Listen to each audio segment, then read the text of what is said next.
Hi everybody and welcome to the Mental Toughness and Body Show. My name is Rob Evans and I'm your weight loss coach, health strategist and internationally published author, helping take your life, your business, your mindset, your health and your body from where you are right now to being unstoppable. And today, on the back of yesterday, I do have some exciting news as well as some incredibly sad news today at the same time. So I really am in a state of mixed emotions right now, really torn. Well, let me tell you about the exciting news first of all.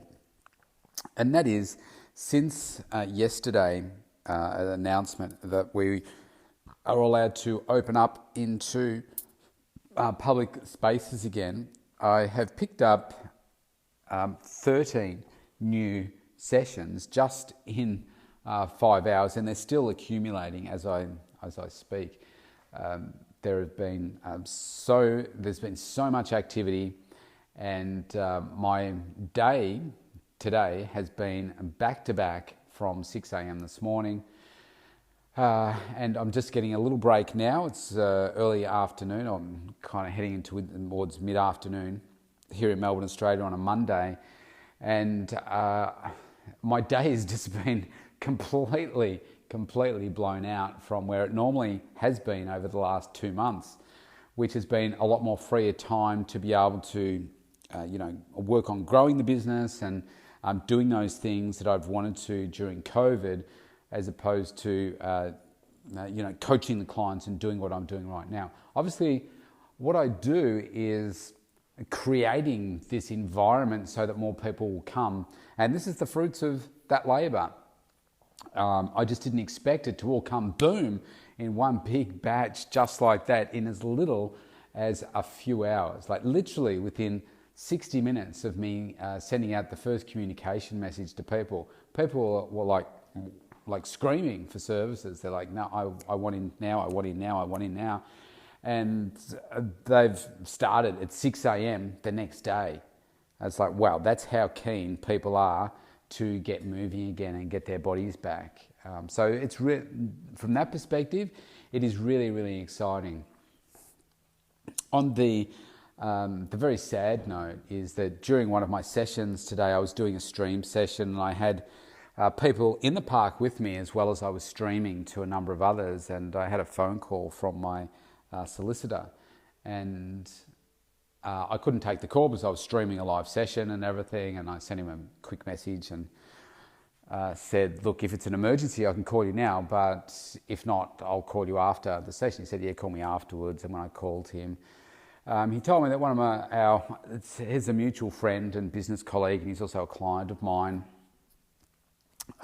His wife has been battling with cancer for some time now, and been having various tests and stuff, and last week she was feeling a little bit sick.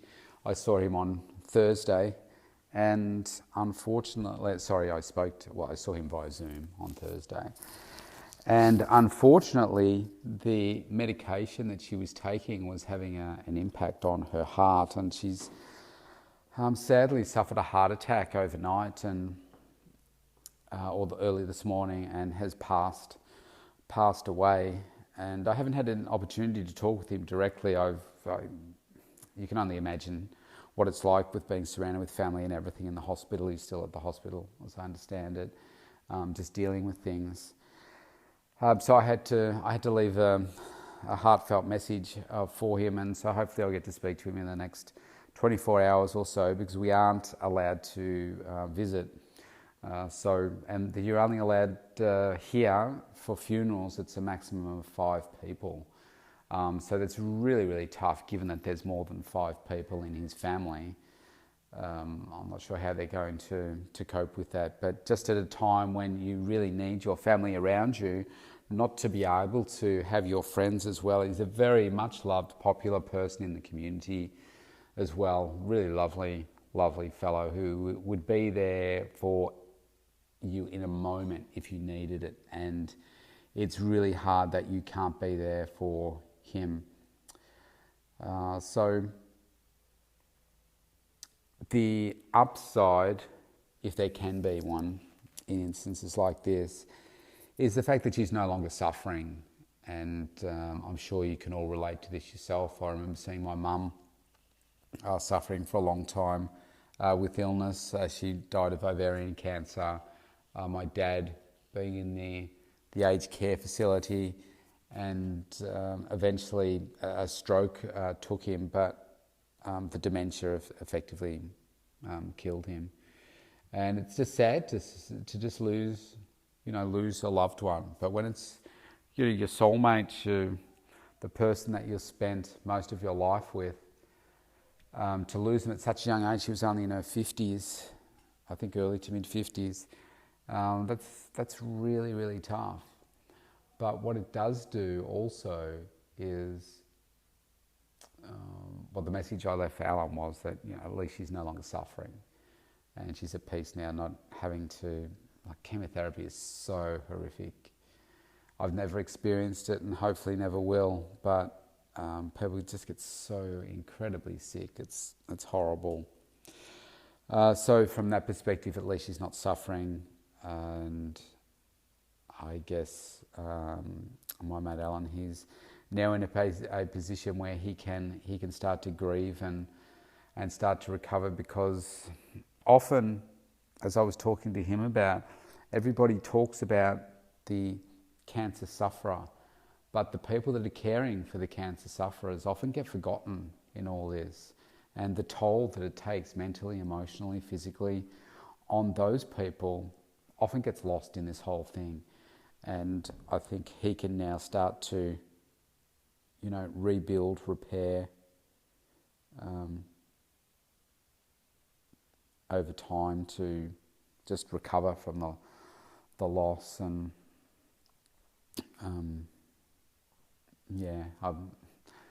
I've never lost someone like that. I've lost parents and grandparents and everything, and that's hard. So to lose your partner that you've been with for so long, I don't know. I can't find the words for that. It's just incredibly hard. So what it gets you thinking about is, when you hear of these instances, I don't know about you, but I think about my own mortality. And it makes me reflect on, what am I doing? Am I doing enough? Am I doing enough is normally the question that I ask myself.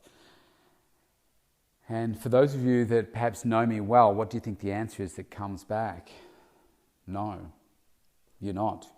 You need to do more. You need to work faster. You need to do it better.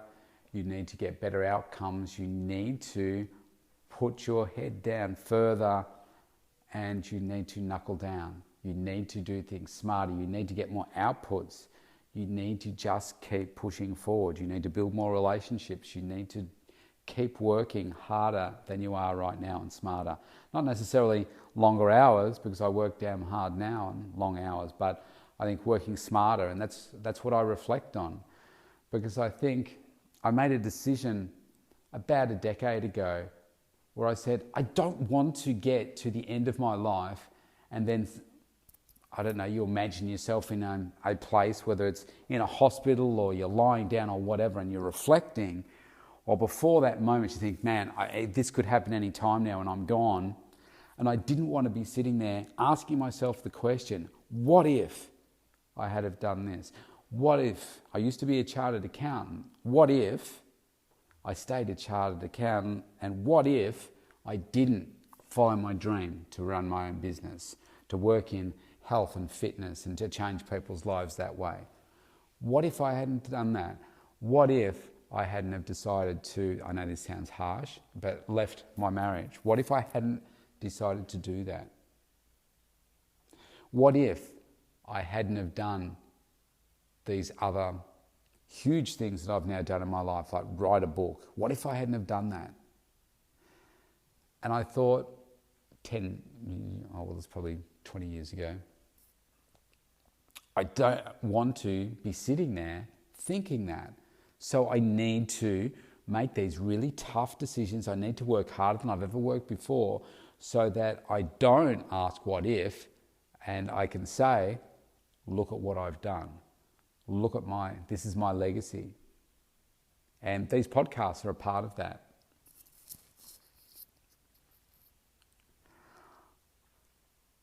if I hadn't have made the decision to leave my accounting career to do what I'm doing now, I wouldn't be talking to you right now. I wouldn't have been able to help these thousands of people around the globe completely transform their lives through mindset, through health, body, nutrition, finances even. They could still be where they are. The ability that I've had to be able to touch so many lives in such an uplifting way is incredible. And it makes me feel really proud to know that I've had an impact in helping people make different decisions in their life that have moved them to a greater position. I mean, what a privilege it is for me to be able to allow people to let me into their lives so that I can have some influence. It's amazing. It's amazing. But if I hadn't have made that decision to leave, I wouldn't have had that opportunity. I wouldn't have written a book because I wouldn't have put myself in that mind space to say, I've created something here that's so special that you need to communicate this with the world, because there's this gap in the fitness industry and you need to share your views on mindset and your strategies around nutrition so that you can get other people from around the globe to have big changes to their lifestyle as a result of your guidance. Leaving my marriage, I mean, gosh, if I had there's pros and cons of everything, isn't there? I left that. I've had a few relationships since, and every single relationship, it's helped me become a better man. It's helped me become a greater version of myself. It's helped me become a better dad, a better coach, a better everything, a better person for me, a better communicator with myself particularly, more loving. Every single thing that I have done, every decision that I've made has taken me to another place, that next level, to the point where I am now, where life is really great, but there is still so far to go. I could stop now and I could say, do you know what? You've had a good life. You've done really well. Why don't you just keep doing what you're doing now? You don't have to grow. You don't have to do anything else. I mean, your reputation is such that, you can do well financially just by, hardly doing anything, again, in terms of marketing or, creating new products or anything like that. And people will probably still come. But that's not in my nature. I want to be the best version of me, and I want to keep pushing to get better and better outcomes. That's the part that's exciting. So I don't know about you, but I think, I'm 52 right now, and if my parents are any guide, I could pass away between the ages of 66 to 77. That's what my parents' age were. Now I'm healthier than they were, but who knows what life is going to bring your way in terms of disease, genetics, all that kind of thing. And that's only 14 years away at the low end of it. 14 years. That's the midpoint between my two girls' ages, and I think how quickly they've grown up and how that last 14 years has flown by so quickly, and how quickly this year is flying by. And what would that mean to me if there was only that much time left? Clearly, I have to live fuller. I have to move faster. I have to do more. Because if that was the case, I don't think I'm going to get everything that I want to get done in that time. So I've got to do more. I've got to do it better. I've got to do it smarter. I've got to do it faster. Interesting questions that you could be asking yourself. If you were going to die tomorrow, could you say that you've lived the life that you truly want to? Is there more that you could have done? And if you're an entrepreneur, a go-getter, driven to success like I am, then I know that you'll say that the answer is, well, yeah, I need to do more. So why not? What's stopping us? Nothing, except you. So perhaps use today as some inspiration to stop and reflect and say, do you know what? I do need to be working harder and smarter than I am right now. I am nowhere near where I want to be. And part of it will be financial, I'm sure. Everybody's got a financial aspect attached to what it is that they do. Another aspect will be, well, what are those other legacies perhaps that you want to be leaving for your children, and if you've got children, or for others. And for me, an important part for me is to help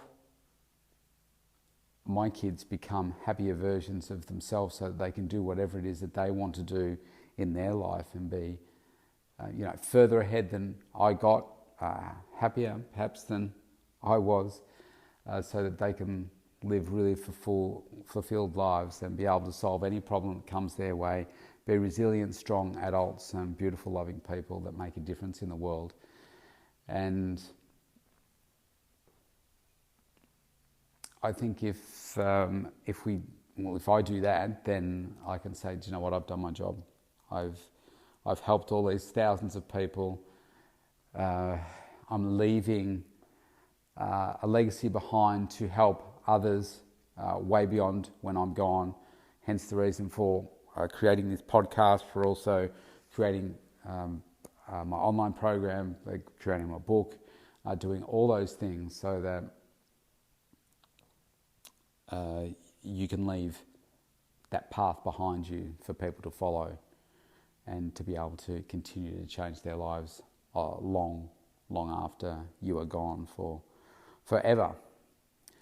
So perhaps you could be asking yourself some questions, what you could be doing differently, what could you do more of, what could you do less of, how do you create that absolute best version of yourself, and not arriving at your deathbed, if you like, and saying, if only I had have done this, what would my life have been like? What if I had have done this? What would my life have been like? What would I have missed out on? What would I have gained? Perhaps it depends what you're asking the question about, doesn't it? But I know I'm certainly grateful for harnessing the fear in those moments and looking it straight in the eye and saying, do you know what, I might be scared, but I'm going to do it anyway, because I know that it's worth it on the other side of this. And yeah, it's going to be damn hard, and yeah, it's going to hurt, it's going to be painful, but the more times that I have a go at this, I'm going to get better at it, and I'm going to get to where it is that I want to get to. You can't just get there with one go. You've got to keep trying. And I like the analogy of the dartboard. I don't know whether I was using this earlier or not. I've had so many conversations today, but the dartboard. You take anyone and give them enough darts and just stand in front of that dartboard, and eventually you're going to hit that bullseye that you're aiming for. I mean, it's just a matter of probabilities that eventually you're going to hit there. But what does that tell you? You've hit it once, but you've missed so many other times. Isn't that true for what we do in life? And yet, many of us only throw one dart and hope that, oh well, that should be it. No, it didn't work. I'll give up now. It's not worth it, it's too hard. But if you use the dartboard analogy, you know that if you just keep throwing darts, if you just keep getting closer and closer, you know that eventually you'll find the right technique and you'll find the glide path, and you'll get that dart from your hand through the air and into that bullseye, and you'll be like, yes, I did that. Isn't that so true for many of the successful products that you are now using? Take the iPhone, for instance. Do you think the first time that they produced an iPhone, it all worked perfectly and there were no glitches or anything, and they only ever made one prototype and bang, there we go, made it, done? Absolutely not. I'm sure they made hundreds or thousands of the blooming things just to see all the different elements of it worked properly. And I think if you carry that mindset with you, it just just changes your thinking to think, oh, well, this didn't work, I'll try this. Oh, that didn't work, I'll try this. Oh, that didn't work, I'll try this, but a little tweak of this. Or I'll just keep trying that for a bit because I really think it'll work. It's just not working right now. So most of us are fearful of the rejection, fearful of failure, fearful of perhaps wasting our time and money, so we don't go at it hard enough. But when you do, that's the only time that you're going to get the rewards. If you don't keep trying, well, what are the rewards going to be? They're not going to be there. But at least if you keep trying, you know that eventually you're going to hit that bullseye. Eventually. Sometimes you might have to throw 100 darts though. The point is, don't give up. You've got to keep trying, being smarter and just being unrelenting. Just keep on going, keep on going. So, like I said at the start, mixed emotions today. My heart really goes out to Alan, and I'm very excited about the success over the last 24 hours, and it's continuing into now. But I'm also reflecting on the decisions of the past and what decisions and actions I need to be taking in the future to get myself closer to where it is that I need to be. So why don't you take some time out and do the same thing? Are you really where you need to be right now? What could you be doing differently? Don't get to the end of your chapter in your life and ask yourself, what if, or if only I had done X. Don't be like that. Do it now. Life's short and precious. See you tomorrow.